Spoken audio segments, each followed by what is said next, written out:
ओम नमो भगवते वासुदेवाय नमः। एकादशी महारानी की जय, एकादशी माता की जय। तो रमा एकादशी का ये महत्व है, एकादशी व्रत की ये कथा है। धर्मराज युधिष्ठिर बोले कि हे भगवान, अब आप मुझे कार्तिक मास के कृष्ण पक्ष की एकादशी की कथा सुनाइए। इस एकादशी का नाम क्या है तथा इसके कौन से फल मिलता है सो सब विस्तार पूर्वक कहिए। कृष्ण भगवान बोले कि हे राजन, कार्तिक मास के कृष्ण पक्ष की एकादशी का नाम रमा है। इसके व्रत से समस्त पाप नष्ट हो जाते हैं। इसकी कथा इस प्रकार है। प्राचीन काल में मुचकुंद नाम का एक राजा राज करता था। उसके इंद्र, वरुण, कुबेर, विभीषण आदि मित्र थे। वे सत्यवादी तथा विष्णु भक्त था। उसका राज्य बिल्कुल निष्कंटक था। उसके एक उत्तम चंद्रभागा नाम की लड़की उत्पन्न हुई। उसने उस लड़की का विवाह राजा चंद्रसेन के पुत्र संभव के साथ किया। एक समय जबकि वह आदमी अपनी ससुराल में थी तो एक एकादशी पड़ी। चंद्रभागा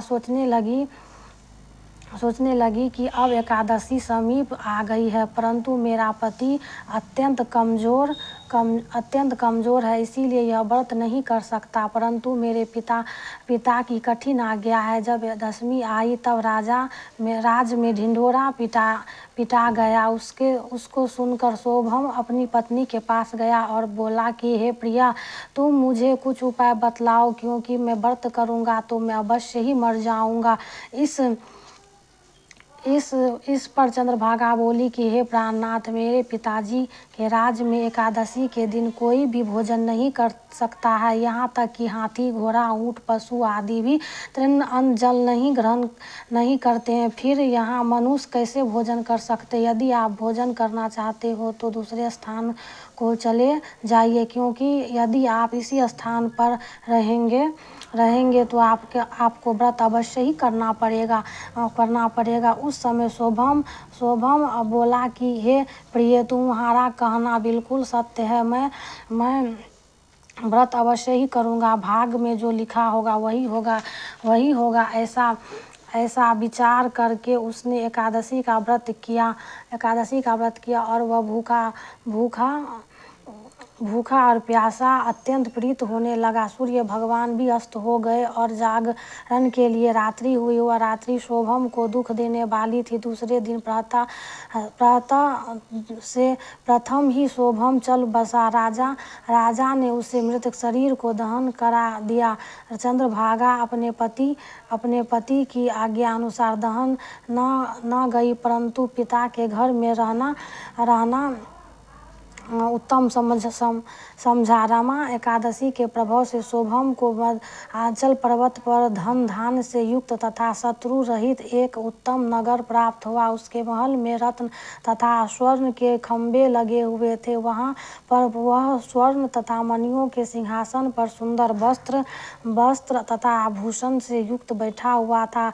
आभूषणों से युक्त गंधर्व तथा अप्सरा इसकी स्तुति कर रही थी। उस समय राजा शोभम दूसरा इंद्र प्रतीत हो रहा था। एक समय मुचुकुंद नगर में रहने वाले एक सोम शर्म नाम का ब्राह्मण तीर्थ यात्रा के लिए निकला। उसने घूमते घूमते उसको देखा। वह ब्राह्मण उसको अपने राजा की जमाई जानकर उसके निकट गया।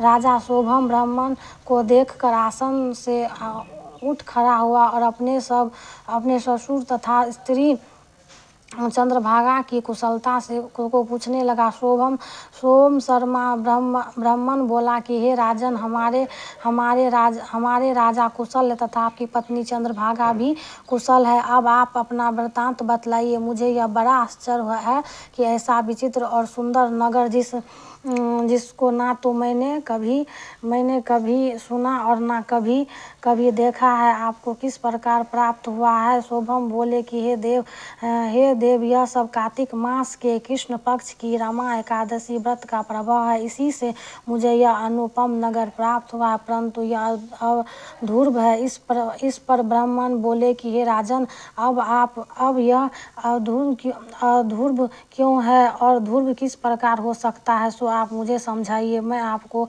आपके कहने अनुसार ही करूँगा, आप इसे बिल्कुल भी झूठ न समझे। शोभम बोले कि हे देव, मैंने अश्रद्धा पूर्वक व्रत किया था जिसके प्रभाव से मुझे यह नगर प्राप्त हुआ है, इसीलिए मैं इस अधूर्व मानता हूँ। यदि तुम इस वृत्तांत को राजा मुचुकुंद की पत्नी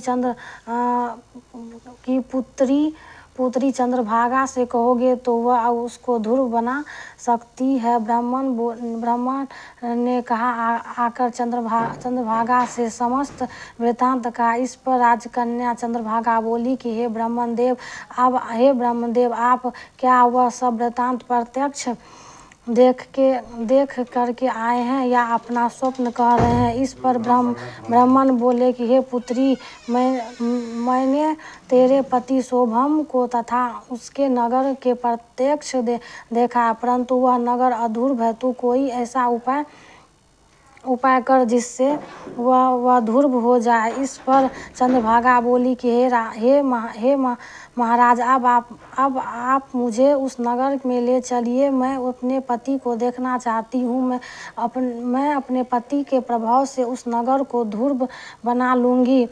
चंद्रभागा के वचन को सुनकर वह ब्राह्मण उसको मद्राचल पर्वत के पास वामदेव के आश्रम को ले गया। वामदेव को उसकी कथा को सुनकर चंद्रभागा को मंत्र से अभिषेक किया। चंद्रभागा मंत्रों तथा व्रत के प्रभाव से दिव्य देह धारण कर के पति के पास चली गई। शोभम ने अपनी पत्नी स्त्री चंद्रभागा को देखकर प्रसन्न पूर्वक उसे वाम अंग में बैठाया। चंद्रभागा बोली कि हे प्राणनाथ, अब आप अब मेरे पुण्य को सुनिए। जब मैं अपने पिता के घर में अर्ज की थी, तब से ही मैं सविधि एकादशी का व्रत करने लगी। उन्हीं व्रत के प्रभाव से आपका यह नगर ध्रुव हो जाएगा और समस्त कर्मों से युक्त होकर प्रलय के अंत तक रहेगा। चंद्रभागा दिव्य रूप धारण करके तथा दिव्य वस्त्र अंगों से सजकर अपने पति के साथ आनंद पूर्वक रहने लगी और शोभम उसके साथ आनंद पूर्वक रहने लगा। हे राजन, यह मैंने रमा एकादशी का महत्व कहा है। जो मनुष्य रमा एकादशी के व्रत करते हैं उसके समस्त ब्रह्म हत्या आदि के पाप नष्ट हो जाते हैं। जो मनुष्य रमा एकादशी का महत्व सुनते हैं वह अंत समय विष्णु लोक को जाते हैं। बोल दो प्रेम से एकादशी महारानी की जय, एकादशी माता की जय। ओम नमो भगवते वासुदेवाय नमः। राधे राधे। कमेंट में आप सब ओम नमो भगवते वासुदेवाय जरूर लिखिएगा। जय जय श्री राधे।